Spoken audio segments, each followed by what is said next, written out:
Hola a todas, a todes, a todos. Estamos en un nuevo programa de Miradas Feministas, el podcast de análisis político de la semana de la Coordinadora Feminista 8M. Hoy estamos con Ana Paula Sánchez y conmigo, Pamela Valenzuela, voceras de la Coordinadora Feminista 8 de marzo.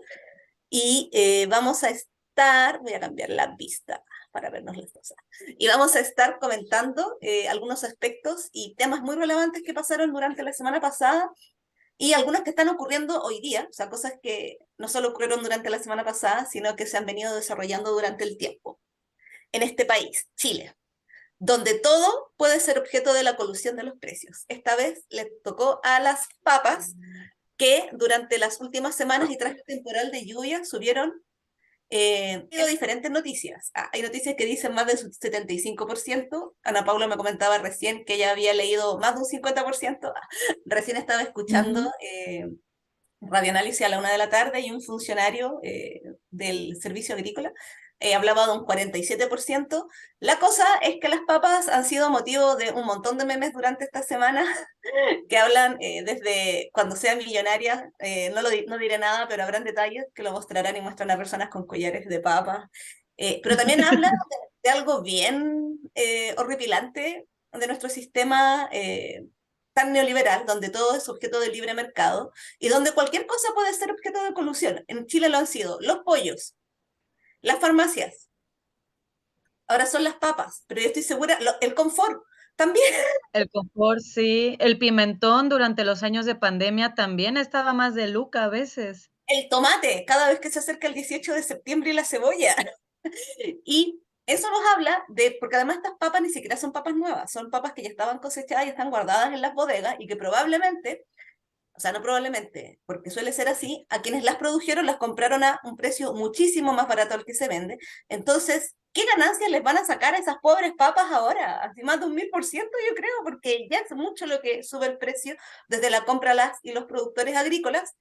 Y ahora, qué caro va a ser hacerse un puré. Y yo tanto que quería comer charquica en esta semana. Las papitas fritas, yo no sé qué sería de Chile sin sus papitas fritas. Ahora va a ser pura mayo y ni siquiera porque el aceite también está carísimo y el huevo también. Así que no hay papita, no hay mayo, no hay nada de eso, no hay chorrillana. No puede Y ser. basta de libre mercado, por favor, bástale de libre mercado, ¿hasta cuándo? Y en verdad es impresionante como van más de 10 años de noticias de colusión, si la cuestión está cuando empezó con la colusión del confort, fue hace un montón de tiempo, y todavía no hay una regulación clara, todavía se sigue diciendo que el mercado es la mejor solución, no lo es. Y nada, ¿qué pasa con el Estado? ¿Qué va a hacer el Servicio Agrícola Ganadero? ¿Qué van a hacer o qué va a hacer Fiscalía? Bueno, en realidad lo que están esperando ahora es que Fiscalía resuelva si en verdad hubo colusión o no respecto del caso de las papas, pero bueno, eh, seguimos viviendo en un país en el cual todo puede ser objeto de la especulación. Eh, Así entre, es. entre otras cosas que también están pasando esta semana y que este es un primer bloque de pimponeo que vamos a tener con Ana Paula, es porque no podía no mencionarse las cosas que vamos a decir ahora. Una de ellas, por ejemplo, es el hecho de que mañana empieza el indefinido del Colegio de Profesoras, muchísimas más profesoras que profesores de Chile, y esto es a raíz de que habría tenido un resultado negativo la última negociación que tuvieron con el exgobierno a través del Ministerio de Educación. Además, hoy día se juntaron por primera vez con el nuevo ministro de Educación, Nicolás Cataldo, que asume la cartera luego del cambio de gabinete que hubo ya hace 2 semanas. Las y los profesores de Chile tienen una agenda, una deuda también, el Estado tiene una deuda con las y los profesores de Chile desde hace mucho tiempo, que implica tanto la deuda histórica, que es una cantidad enorme de salarios que se les deben a profesoras y profesores que ya hoy día están en su mayoría jubiladas y jubilados, pero además también se suman un montón de cosas que se agudizaron durante la pandemia y las cuarentenas y que tienen que ver tanto con infraestructura con beneficios económicos que se adeudan, pero también con que se les debe todavía incluso el pago de salarios en localidades rurales desde hace un montón de meses. Así que mañana empieza esta movilización nacional que es de carácter indefinido y que esperamos que el Estado, el gobierno, eh, se pongan las pilas. O sea, esto ya no puede seguir esperando. Las y los profesores de Chile están ejerciendo, sobre todo aquellos que trabajan en sectores públicos, en colegios rurales, en sectores de la periferia, exponiendo su cuerpo, sus vidas, están en primera línea. Durante la pandemia, la carga mental que implicó debido a la mala infraestructura. Bueno, ¿y para qué vamos a hablar de los profesores y las profesoras que trabajan en colegios que son subvencionados? Ahí las condiciones empeoran y la explotación aumenta. En otra noticia, también comentamos un hecho que se dio hoy, la noticia, que es las exalumnas de la demandan a la Universidad Diego Portales y su rector Carlos Peña. Aquí sabemos de conocimiento propio que pues tenemos compañeras mismas que están dentro de este proceso. Sabemos que algunas de las demandantes fueron expulsadas de la institución de la educación superior debido a esto que pasó durante el Mayo Feminista, gatilladas por estas acusaciones del acoso sexual contra un docente. Se espera que a través de la demanda se pueda recuperar y reconocer el daño causado por la universidad, ya que pues despojó a estas alumnas de su carrera universitaria. Sabemos que dentro de la especulación que hay en Chile también está la especulación sobre educación superior y despojar por algo que es un derecho, donde debería haber un protocolo, donde debería haber una protección hacia las alumnas, hacia los alumnos que decidan hablar sobre casos de acoso.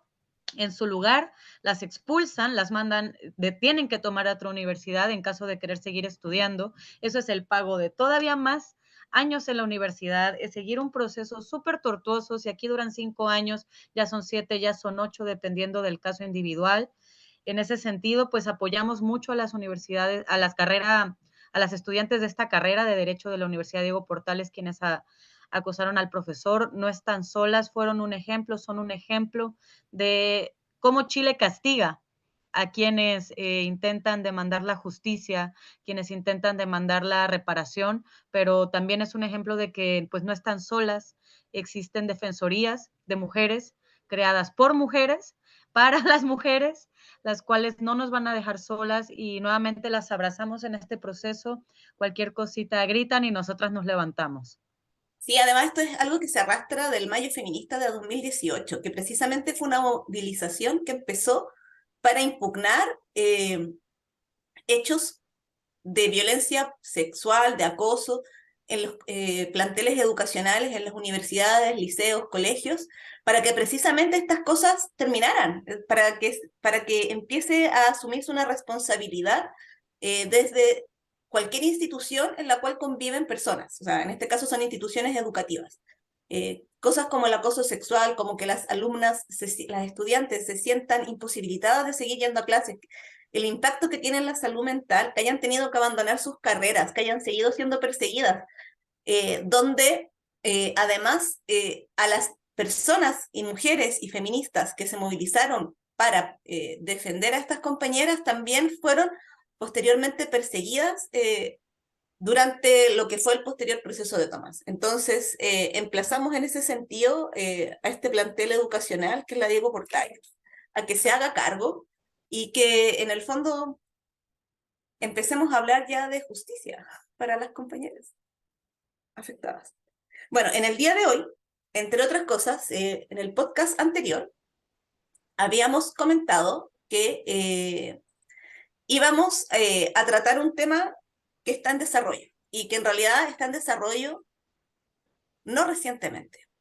Esto es algo que se viene debatiendo en Chile desde hace 3 gobiernos aproximadamente. Desde el segundo periodo del gobierno de Michelle Bachelet, fue tomado luego, después en el gobierno de Sebastián Piñera, y luego vino todo el proceso de revuelta social. Durante el proceso de la Convención Constituyente también fue una parte esencial de la discusión. Ha movilizado a muchísimos actores y movimientos y también a los sectores del empresariado, de la clase política. Nos referimos a la reforma de pensiones. Bueno, vamos a hacer un pequeño resumen porque esta es una noticia actual pero también habla del proceso de maduración política, de maduración social que ha tenido el neoliberalismo en el país y de cómo eso ha afectado principalmente a las mujeres. En la reforma estructural que se hizo al sistema de pensión en la década de los 80, la cual eliminó los sistemas de reparto y la solidaridad social de ellas e impulsó un nuevo formato de gestionar la seguridad social y de pensarla y de administrarla. Implicó una reforma estructural en la cual ingresó el neoliberalismo a las políticas públicas, a cosas en las cuales no debieran ser parte del mercado, las puso en el mercado, como fueron la salud, la educación, la vivienda y las pensiones. Desde ese periodo de tiempo, cuando se instalaron las AFP, la promesa era que las personas iban a jubilar con más del 70% del sueldo que recibían corrientemente, regularmente. O sea, que las pensiones iban a ser proporcionales a eso. Ya han pasado sus buenos casi 40 años desde ese tiempo, si es que no más, y esa promesa nunca se cumplió. Y lo que sí ha ocurrido es que las pensiones fueron achicándose progresivamente en el tiempo, porque el nuevo sistema, al ser de capitalización individual y al ser administrados esos fondos de pensiones por entidades privadas, como son las administradoras de fondos de pensiones, las cuales con ellas, las cuales utilizan estos dineros para la especulación, ya sea tanto en los mercados de acciones internacionales como en el nacional, así como en la compra de deuda de los estados, tanto de Chile como de otros países. Al depender del mercado financiero, lo que ha ocurrido es que en cada una de las crisis financieras que se han ido agigantando dentro de las décadas recientes, pero que se han ido haciendo cada vez más violentas a partir, yo creo, ya desde el tequilazo, que fue a fines de los 90 en México. ¿Qué ha ido ocurriendo? Que las pensiones se han ido achicando. ¿Por qué? Porque estos sectores, estas agencias de fondos previsionales, administradoras de fondos de pensiones, al ubicarlas en las principales economías, que han sido las que se han visto más afectadas por las últimas crisis, como Estados Unidos, como la eurozona, lo que ha ocurrido es que los ahorros previsionales han ido disminuyendo, ha habido un desplome. Quienes han perdido dinero han sido las personas pensionadas y las afiliados y afiliados, y quienes se han ido haciendo progresivamente más ricas y ricos han sido precisamente las administradoras de fondos de pensiones, un negocio transnacional. Hoy en día son muy pocas las administradoras de fondos de pensiones que tienen capitales chilenos, la mayoría pertenecen a capitales internacionales, pero que además ha redundado en que las mujeres son las más afectadas.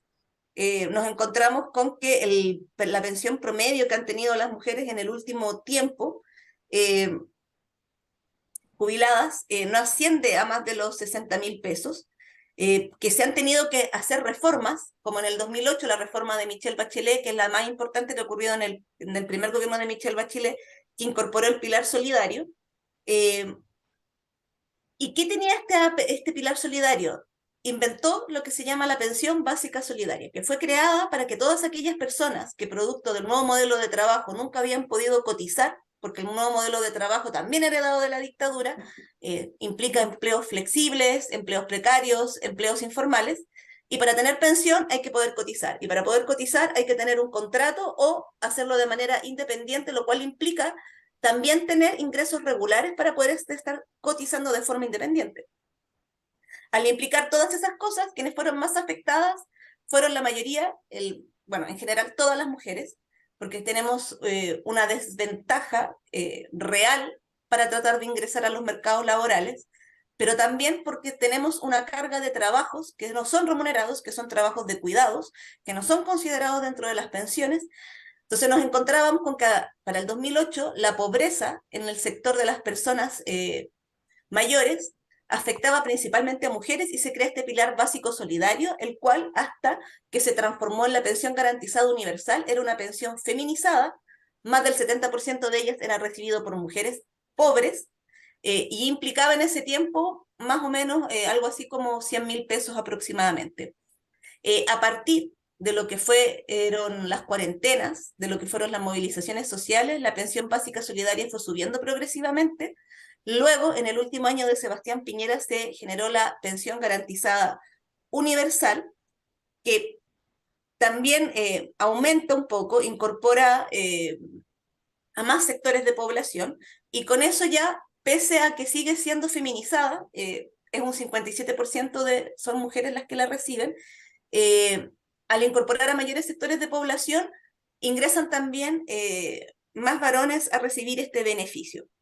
Sin embargo, hay algunas cosas que tenemos que decir antes de entrar al tema de la reforma. Actualmente, solo el 54% de las mujeres logra tener una pensión bajo el sistema de cotización individual, o sea, que no sea una pensión garantizada universal.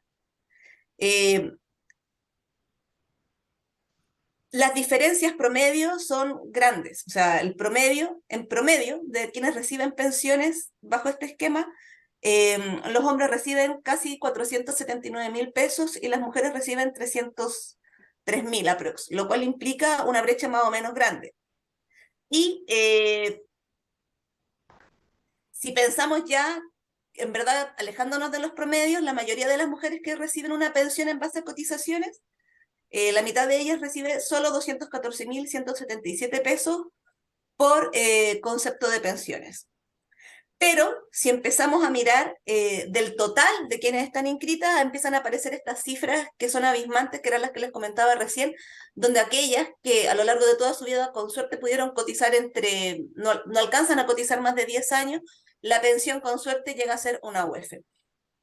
De lo que estamos hablando es de un problema político serio, un problema político que se arrastra ya hace sus buenos 12 años, si consideramos el término completo o sea, los dos periodos anteriores, y que el problema se empieza a agudizar, se sigue agudizando después del 2008, y que no ha tenido solución.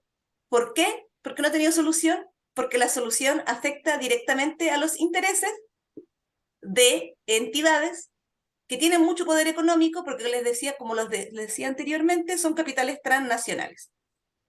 Por ende, esta nueva reforma previsional que fue presentada por el nuevo gobierno, el gobierno de Gabriel Boric, plantea algunos aspectos que son básicos, como, o sea, ni siquiera es una reforma que avance a tener un sistema de reparto, sino que un sistema mixto. Plantea que se va a aumentar en un 6% la cotización, que ese 6% va a ir a un fondo colectivo, tiene un nombre este fondo colectivo, lo voy a mirar inmediatamente para no chamullarlo,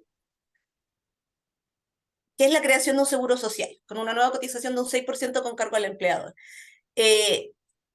¿Para qué serviría este nuevo seguro social?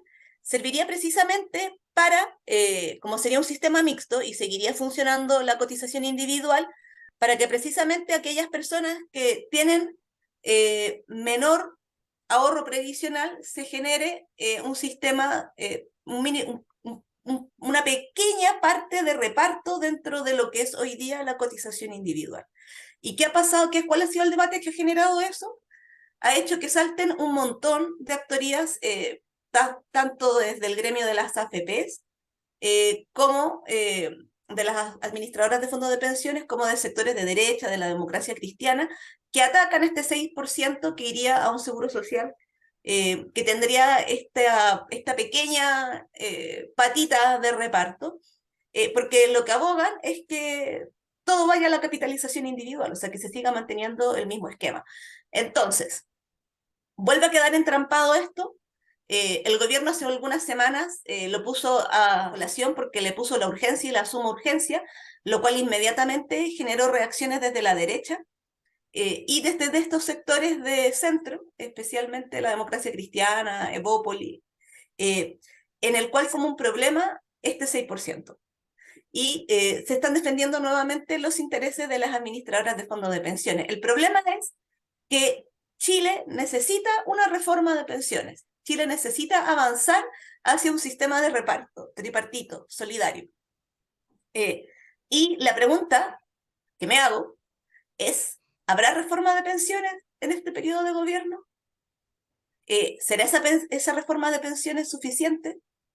¿Y cómo avanzar hacia el sistema de seguridad social que en verdad necesitamos? Que es un sistema que sea en base al reparto, que abandone el mercado dentro de lo que son los seguros sociales y que aborde la seguridad social como un complejo que es algo más que ver por separado pensiones, salud, cuidados, sino que empecemos a hablar de un sistema integrado, que era precisamente lo que teníamos antes del golpe de 1973 y que fue desbaratado por la dictadura.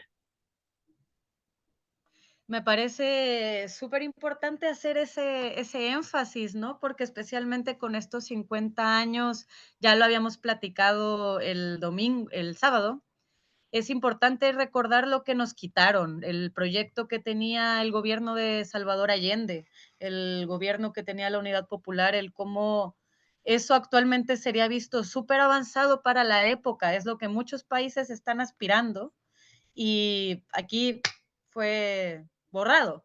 Pero bueno, también creo que es importante mencionar lo peligroso que es este sistema capitalista con respecto a las pensiones. Bueno, ya saben que yo siempre hago alguna referencia a México.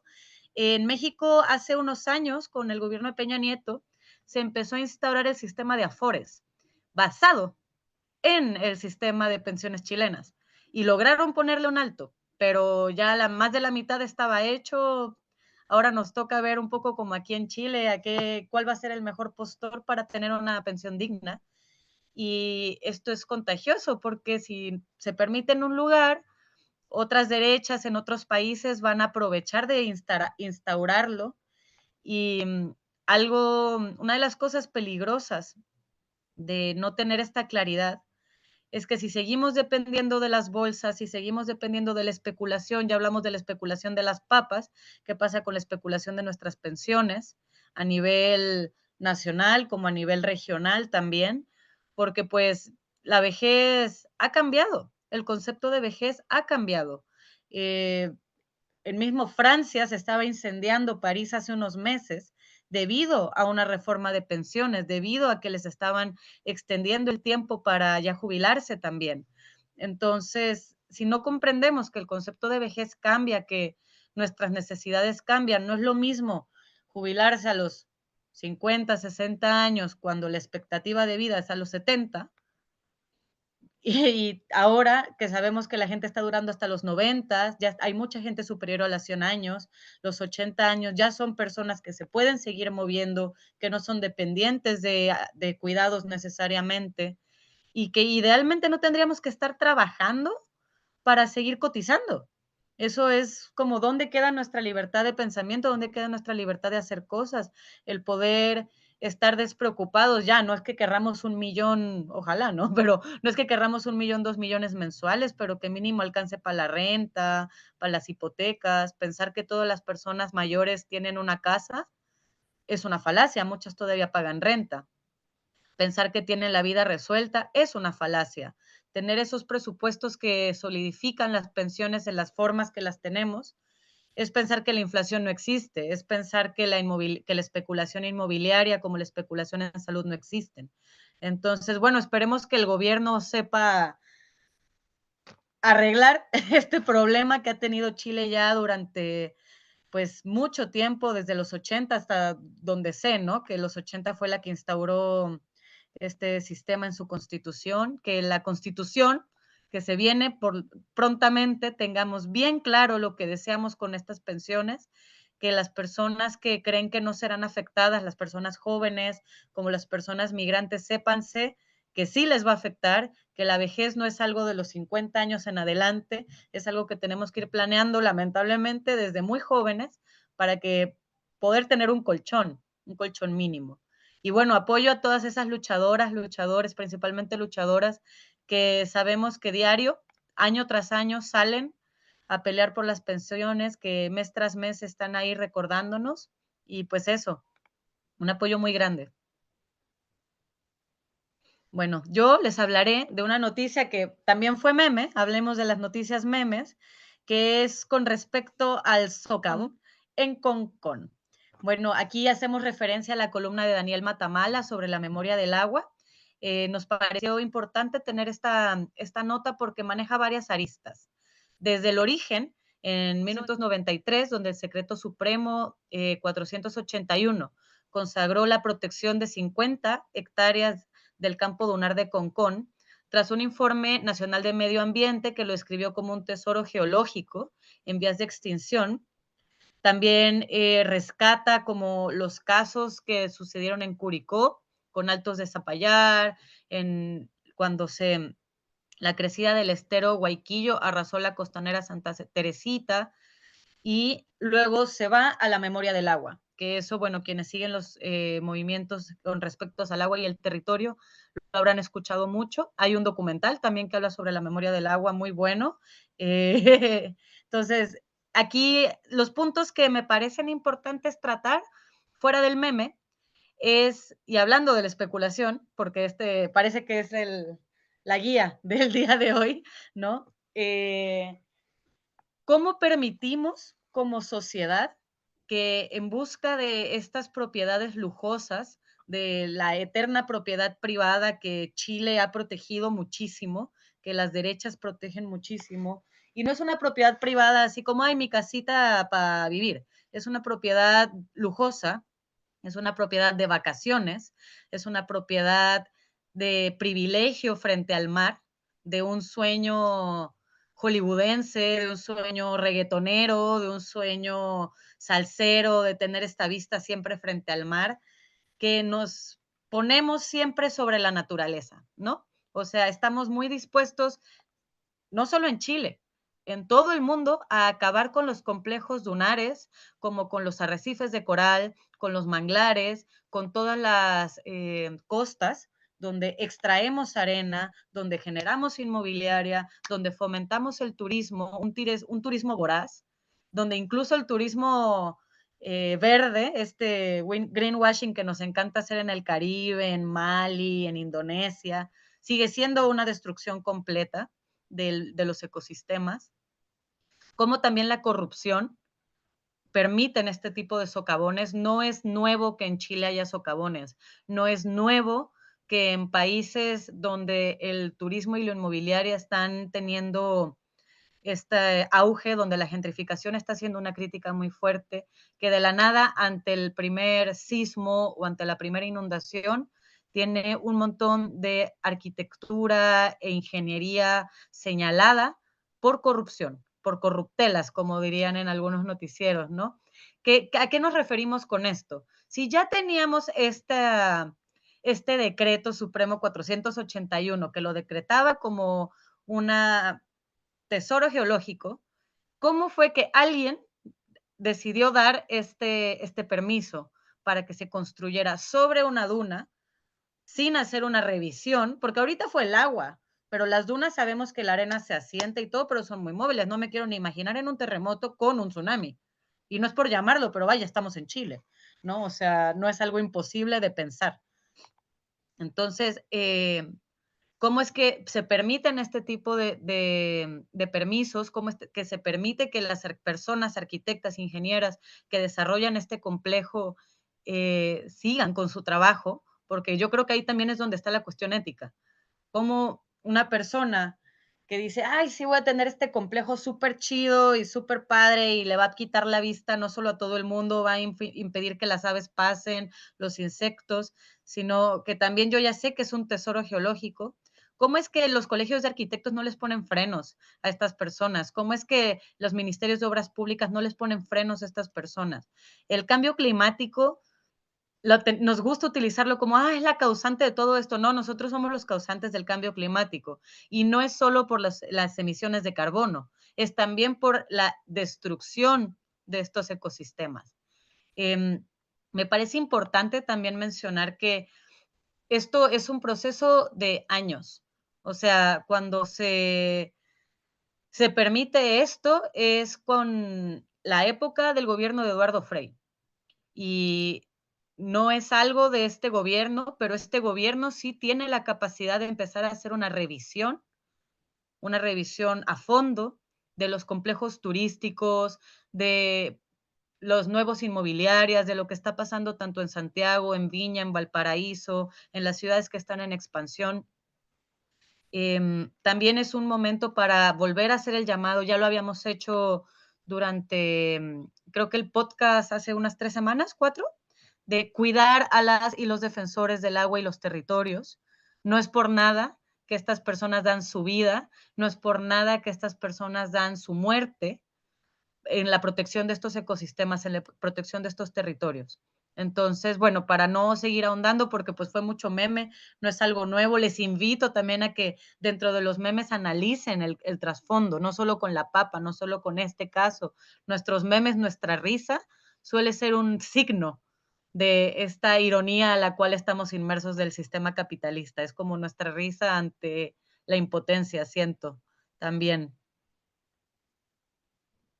Me gustaría mucho señalar que este no es el primer caso en Chile, eh, que han ocurrido antes, han habido casos en Curicó, pero que además también en otras localidades. Yo pienso que más de alguna localidad debe haber vivido esto. Y me recuerdo también que en Chile existe, precisamente debido a la plusvalía del suelo y al negocio inmobiliario, existen múltiples formas desde las cuales esto puede ocurrir, porque precisamente depende de permisos de edificación que entregan municipios. Los permisos de edificación de los municipios los firman los directores de obra o las directoras de obra, que son por lo general profesionales de la arquitectura o la construcción, pero que su alcance y discrecionalidad varía según comunas, porque no todas las comunas tienen plan regulador municipal, o comunal, perdón, plan regulador comunal. A mí me gustaría agregar que además acá en el tema de la corrupción incide mucho el cómo desde los municipios, desde los gobiernos regionales, se generan instrumentos de planificación urbana que protejan estas zonas que son esenciales para la vida natural y para los ecosistemas. Y porque además hay cosas que son de sentido común. No se construyen dunas, menos en un país sísmico. ¿Por qué se hizo eso? ¿Cuál es la necesidad de construir un edificio de 20, 25 pisos, un balneario en un lugar en el que además se va a caer? Eh, ¿En qué pensamiento mágico ocurre que basta con solo tener ese permiso trucho, porque debe haber sido trucho ese permiso de edificación, sobre todo si existía este decreto que mencionaba Ana Paula? ¿Importa más que la viabilidad de incluso lo que van a construir? Entonces, en ese sentido, pienso que es un tremendo llamado de atención eh, para nosotras, para el movimiento social, para las mujeres, para las feministas, para los feminismos, porque la disputa por la ciudad y por los ecosistemas y el cuidado es algo que es clave dentro de nuestras luchas sociales. Eh, Son principalmente mujeres quienes generalmente participan de los movimientos y de los activismos socioambientales, y en el caso de Concón, de estas dunas, esto generó revuelo en su momento. Yo recuerdo mucho las noticias que ocurrieron y recuerdo mucho que también estaba muy claro que había un negocio inmobiliario, y además también quería marcar cómo esto se vincula con los 30 años, ya dado que también este año ha habido mucho tratar de negar que la impugnación que ocurrió en la revuelta fue producto de las malas políticas en general dentro de los 30 años y de lo que impactó el cómo se profundizó este sistema neoliberal en el cual todo puede ser parte de especulación o parte del mercado. Y esto ocurrió en el gobierno de Frey. O sea, acá hay cosas que empezaron a ocurrir en relación a este caso a partir del gobierno de Frey, porque quienes son, es uno de sus principales ministros, Edmundo Pérez Lloma, quien está metido en el tema. Entonces, eh, nada, espero que desde el movimiento social podamos seguir avanzando en poder incidir más en cómo se generan los planes reguladores comunales, en los planes metropolitanos también, los planes reguladores metropolitanos, porque basta de negocio inmobiliario, basta de plusvalía en donde no tienen que haber edificios y viviendas. Y por otro lado, una deficiencia y un déficit tan grande de viviendas y tanto desperdicio de terrenos que podrían ser utilizados para vivienda y que por la misma plusvalía, no sé, se utilizan para estacionamientos, para cosas que le pueden dejar mayor ganancia en el día a día, y que esas son cosas que sí ocurren dentro de nuestra ciudad y dentro de las ciudades, podríamos decir, de las grandes ciudades del país. Así que ese es mi descargo en relación A mí me gustaría nada más como hacer el recordatorio con respecto al turismo, porque tú misma lo mencionas, o sea, creo que también parte de la inviabilidad de, o sea, hubo un arquitecto, arquitecta, un ingeniero, ingeniera, más la persona que sé yo, que dijo, sí, a huevo, hagámoslo en dunas. Pero también hubo alguien, probablemente un cuico, que dijo, me encantaría vivir ahí. ¿Por qué? Porque me encantaría venir el 18 a celebrar, me encantaría venir a ver los fuegos artificiales de Viña, quiero poder ver el mar, o sea, la responsabilidad de lo que pedimos con el turismo tiene que ser consciente, porque muy fácil andar diciendo, ay, sí, quiero ir a Concón, quiero ir a Puerto Natales, quiero ir a Chiloé, quiero ir a, ¿cómo se llama? Aruba, quiero ir a Dominicana, quiero ir a Cancún, quiero ir a Mali, quiero ir a Segovia, no, quiero ir a Venecia. Todas esas ciudades se están enfrentando con problemas en sus ecosistemas debido al turismo. Entonces, es muy necesario replantearnos el cómo consumimos nuestro tiempo libre, cómo tenemos necesariamente que estar enfrente de la playa o podemos primero, consumir local, ir a las hospederías locales, ir a las comunidades autogestionadas, a las que saben gestionarse, cuestionar el por qué tengo un hotel 5 estrellas all inclusive o un tiempo compartido enfrente cuando no estoy promoviendo la economía local.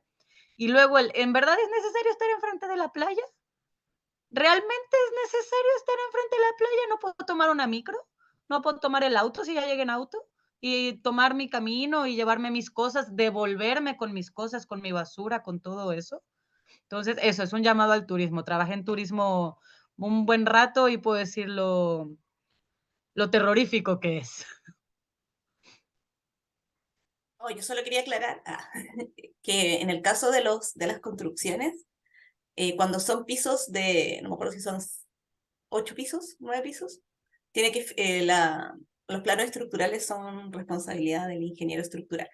Pero esto Mm. también fue un debate gigante que se dio, por ejemplo, a partir del 2010, porque también ocurrió que se hundieron edificios en comunas en las cuales no tenían que construirse edificios porque, no sé, pasaban napas subterráneas de agua, y también se dio cuenta de edificios que tenían fallas de estructuras que no estaban, que la norma sísmica no había sido bien aplicada, y que, claro, pues quien asume la responsabilidad en ese caso es el ingeniero estructural.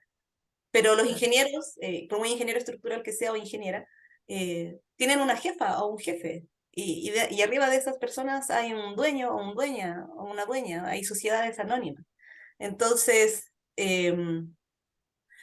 también ocurren ese tipo de cosas con las especulaciones. Las éticas profesionales se ven cuestionadas, se ven emplazadas frente al hecho de tener un sueldo para sostener la vida a la cual estamos acostumbrados y acostumbrados a tener. En el caso, me imagino que en el caso de estos profesionales de inmobiliarias no estamos hablando del sueldo mínimo ni nada de eso, pero también se ve afectada la perspectiva de empleo o de seguir teniendo las mismas condiciones de vida. Por eso yo hacía hincapié al tema de cómo regulamos y cómo se afecta de manera autocrítica a las políticas que hoy día regulan los suelos y que han beneficiado, hace mucho tiempo vienen beneficiando a las inmobiliarias. En desmedro de la memoria, no sé, tanto patrimonial como natural, el patrimonio inmaterial y material de las ciudades, pero que tampoco soluciona los problemas habitacionales reales que existen de las personas.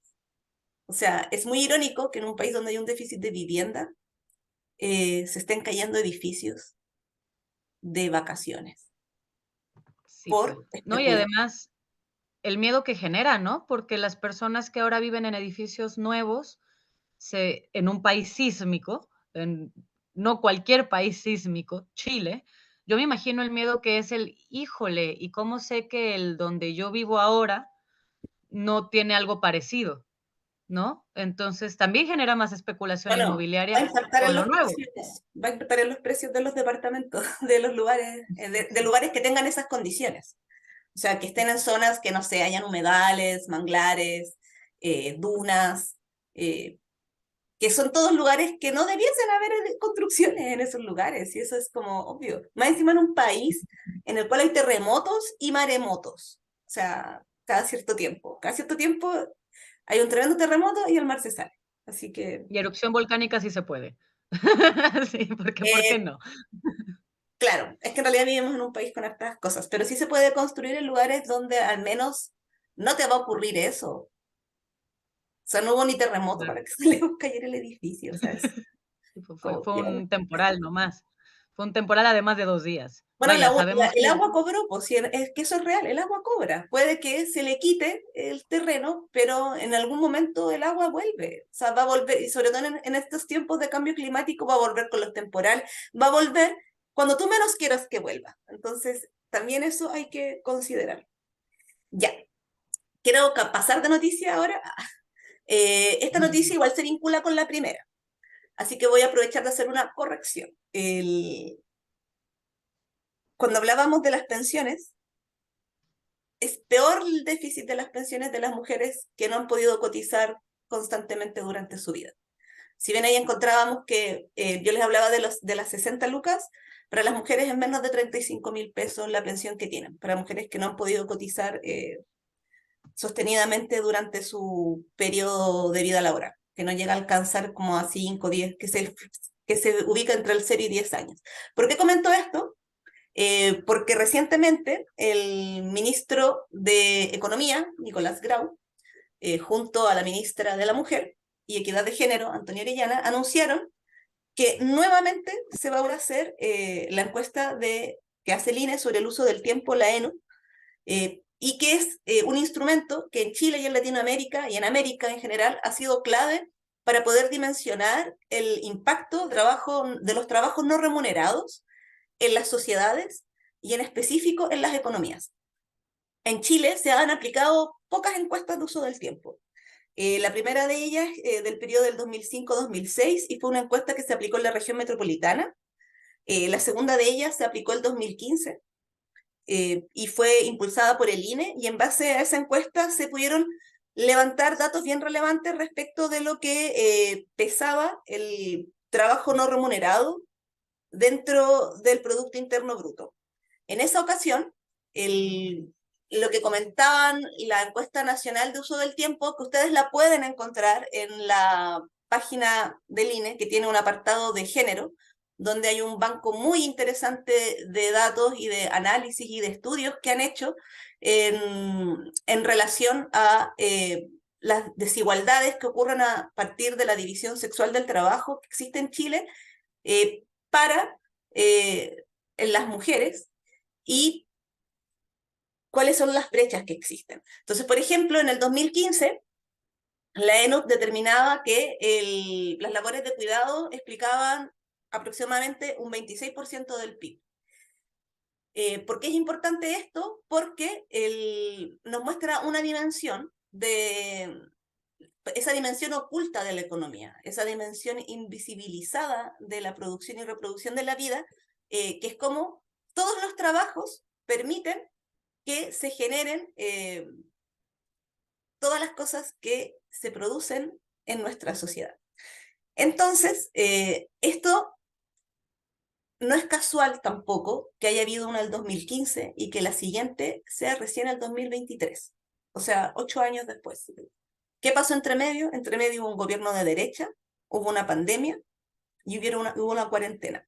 Sin embargo, durante la cuarentena, sí tuvimos más datos respecto del Producto Interno Bruto y su relación con los trabajos no remunerados a través de publicaciones que salieron desde la cooperativa Desbordada, pero también desde una entidad que nunca había reconocido el trabajo no remunerado en este mundo, que es el Banco Central de Chile. Que en los informes de política monetaria trimestral que saca durante la pandemia, entiendo que fue en 2021, tuvo que reconocer que durante el periodo de cuarentenas los trabajos no remunerados habían aumentado, que esto había afectado principalmente a las mujeres, y se explicaba a partir de la deserción o despido de mujeres de la fuerza de trabajo, y que este trabajo no remunerado habría aumentado durante el periodo de la cuarentena y se habría ubicado en el orden de un 26% del PIB. Es que la cifra que dije anteriormente, que la saqué de la noticia de las noticias en las cuales revisé el anuncio, de haber tenido malo el dato, porque se registró un aumento del impacto del trabajo no remunerado precisamente durante la pandemia. Y fue ahí que el Banco Central, en el IPOM, creo que de julio de 2021, o de junio-julio de 2021, comentaba que el peso del trabajo no remunerado había subido a un 26%, respecto del 21%, que era la última cifra que se contaba, que era esta cifra de la ENUC del 2015, que es la única vez que en Chile se aplicó la encuesta nacional del uso del tiempo eh, en todo el territorio. Y antes hubo un ensayo previo, que fue la región metropolitana. ¿Por qué es importante relevar esto? Porque las encuestas del uso del tiempo son de uso reciente en Chile. En Latinoamérica tienen aproximadamente una antigüedad de 10, 15 años atrás, pero son una disputa que han dado principalmente las feministas, las economistas feministas, que desde sus investigaciones, desde las cifras, desde múltiples estudios, han podido demostrar cómo económicamente inciden los trabajos no remunerados en el desarrollo y en las economías de los países. A partir de ello, la CEPAL las incorpora y existe una pauta que se llama pauta, que es la pauta de los trabajos y usos del tiempo no remunerados, y que en Chile se empezó a aplicar desde el 2015. La CAUTAR, que es la clasificación de actividades de uso del tiempo para América Latina y el Caribe. Entonces, ¿por qué es importante esto? Porque permite también, al ser la misma clasificación la que se utiliza, permite que podamos hacer comparaciones y ir mirando cómo son los desarrollos en todos los países respecto de los trabajos no remunerados, los derechos y las políticas públicas. Es a través de estas encuestas que también se ha podido validar porque digo validar no porque no sea válido, sino porque precisamente estas instituciones que son, no sé, como el Banco Central, la que ponía de ejemplo, necesitan, al parecer, no, o sea, ni siquiera lo hacen de propia iniciativa, sino que hemos tenido que ser nosotras, los movimientos mujeres, movimientos feministas, las académicas, quienes hemos tenido que instalar la urgente necesidad de que en las políticas públicas se empiecen a incorporar mediciones reales respecto de cómo es la vida, de cómo se produce y reproduce la vida. Y si eso no se analiza, ninguna política pública, si eso no se analiza, no se desarrolla, no se gestiona, no se planifica en base a datos que incorporen este tipo de variables y que no son solo cuantitativas, son también cualitativas, va a ser muy difícil que en el futuro podamos tener políticas que de verdad impacten en mejorar y disminuir las inequidades que existen hacia mujeres, niñeces y personas mayores. Así que bienvenida sea la encuesta nacional del uso del tiempo y esperamos que sea parte de el presupuesto constante y que sean regulares, que se tomen de manera tan regular como se toma un censo o como se toma la CACEN. Y que también se empiece a pensar en cómo estos instrumentos regulares incorporan el uso del tiempo. Por ejemplo, durante la pandemia, el Ministerio de Desarrollo Social sacó una CACEN COVID transitoria y que fue muy valiosa y es muy valiosa para poder determinar precisamente lo que les decía recién. O sea, esas encuestas permitieron mostrar cómo habían empeorado la vida económica de las personas, cómo habían aumentado los trabajos de cuidados y cómo fueron los hogares o sea, con jefaturas de hogar o con un único persona que es sostenedora de ese hogar, y que siempre coincidía que son más mujeres, en el caso de cuando eran únicas o únicos sostenedores que habían visto disminuido sus ingresos, aumentado el trabajo no remunerado en los hogares producto de cuidados o trabajo doméstico, y también mostró el abandono de los trabajos o la incidencia de los despidos para que ocurriera todo lo otro que les decía, que había aumentado impacto del trabajo no remunerado. Pues bueno, muy buena, muy explicativa. Me encanta que igual se complementó con la primera. Y para no ahondar más, porque yo lo encontré súper bien explicado, recalco la necesidad de estos estudios eh, culturalmente pertinentes, como también no es lo mismo hacer un estudio basado en la vida y obra de mujeres estadounidenses en Estados Unidos y a intentar imponer las mismas políticas en Chile con mujeres chilenas en Chile o con mujeres migrantes en Chile. Entonces, el reconocimiento de estos estudios cualitativos, cuantitativos, son, como tú dices, quienes nos van a dar buenas políticas públicas. Y a esto también es el sumar la participación ciudadana, porque claro, está quien estudia desde fuera, pero también está quien lo vive desde adentro, ¿no? Entonces, la necesidad de tener estas líneas que convergen son más que importantes para el momento de pensar la política. Yo voy a seguir con los anuncios por los 50 años, que esta semana, fin de agosto, se viene con todo. Veamos si lo logramos pasar, yo digo, porque yo no sé si lo paso o no. Que se sepa. ¿Sí? Si no me ven en una semana es por eso. Se vienen muchas actividades esta semana. Déjenme las busco. Aquí están. Primero que nada, mañana, 29 de agosto, a las 3 horas, 15 horas, se viene la Ciudad Descuidada, Ciudad de los Cuidados, que va a tener a las colectivas de Colectivo Punto 6, Grupo Sur, la coordinadora feminista 8M con nuestra querida Pame, y representantes de la UDLA. Va a ser, ya les dije, a las 15 horas, en la Escuela de Arquitectura de la UDLA, en el cuarto piso. También viene el taller de textil de memoria, martes 29, también a las 15:30, media hora de diferencia, a 18:30, en la calle Puerto Montt, 01850, para quien no sabe leer números grandes como yo, Puente Alto. El 2 de septiembre, ya empezamos septiembre, se viene el encuentro de memoria con el sindicato Afrodita en la Casa Palacio. La Casa Palacio está ubicada en Avenida Brasil con Alameda, una casa muy grande, la poder encontrar. Invita a la colectiva Raras, Marcha Disidente por la Memoria y más. Nos unimos en estos 50 años en una articulación feminista y disidente para hacerle frente a los avances de sectores odiantes. El 9 de septiembre ya les hemos estado recordando, pero lo reiteramos. Se viene el 11 Popular no oficial en el Parque La Bandera, en donde estamos construyendo un acto político-cultural en conjunto con organizaciones sociales, populares, feministas y disidentes y por los derechos humanos. Después, al día siguiente, el 10 de septiembre, nos encontraremos en la romería anual con la coordinadora 19 de septiembre y en la noche tendremos la vigilia afuera de la Moneda porque nunca más la democracia sea bombardeada.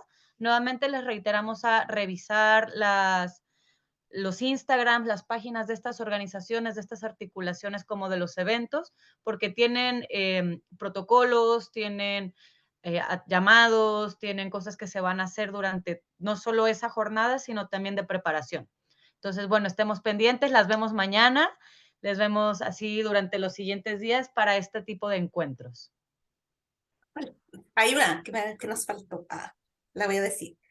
Mariela Rivera, una compañera muy cercana, muy querida de nosotras, y nosotras en la Coordinadora Feminista 8 de marzo, este 31 de agosto, inaugura una tremenda exposición de gráficas que retratan la lucha de mujeres y feministas durante la dictadura. Esto va a ser en el Centro Cultural La Moneda. La exposición se llama Imágenes suspendidas en el corazón y en la memoria y va a ser a las 19 horas este jueves. También vamos a estar este jueves, porque también topa el 31, en la exposición, no, este es un acto, no es una exposición. Y esto va a ser en el CAM, y tengo la hora aquí, en el GAM. A las 7. Hijas del exilio, arpilleras y retazos de memoria, inauguración 31 de agosto a las 7, Va a estar la exposición desde el 29 de agosto, o sea, desde mañana hasta el 14 de octubre. Es una actividad gratuita y va a ser en la biblioteca del GAP, que está al lado del metro de la Universidad Católica. Y es una actividad organizada por la organización Hijas e Hijos del Exilio. Aprovecho de saludar a nuestra compañera Carola Manque, que ha sido clave en esta actividad para nosotras. Antes de que se nos vaya, ese mismo día, misma hora, mismo canal, no mentira, otro canal, también va a haber un evento sobre las pobladoras que están organizando el Comité de Vivienda de la 8M, el Humanismo Cristiano. Entonces, para que también estén pendientes de todas las redes sociales, se vienen muchas actividades. Sabemos que no podemos dividirnos y estar en todas, pero aunque sea difundirlas, recordarle a las personas que no tenemos que soltar estos espacios, más bien hay que aprovecharlos. Sí, también visiten nuestras redes sociales en Coordinadora Feminista 8 de marzo, porque acabamos de lanzar una campaña para visibilizar nuestras memorias feministas frente al avance fascista, estos 50 años del golpe. Y es una campaña que dice, yo no viví la dictadura, pero, y una pone lo que quiere poner, y otra que dice, yo sí viví la dictadura y les invito a que miren la publicación, relatos muy hermosos por personas que vivieron la dictadura reflejados en el post y que a mí al menos me ha tenido todo el día sentí pensando muchas cosas porque hoy día estuve revisándolos y son mucho amor y mucho cariño a todas las personas que nos han escrito. Les cuento que me tocaron el alma. Muchas de las cosas que han relatado ahí me hicieron recordar fragmentos de mi propia memoria de niñez en dictadura. Y vuelvo a reiterar lo que digo. Yo sí viví la dictadura y no quiero que nunca más ninguna niña ni niña tenga que volver de su casa o ir de la casa al colegio, del colegio a su casa, con milicos estacionados en cada esquina y viendo cómo maltratan a las personas de su propio barrio. Así que les invitamos a participar de esta campaña, a que la difundan y a que escriban y posteen todo lo que quieran respecto a eso.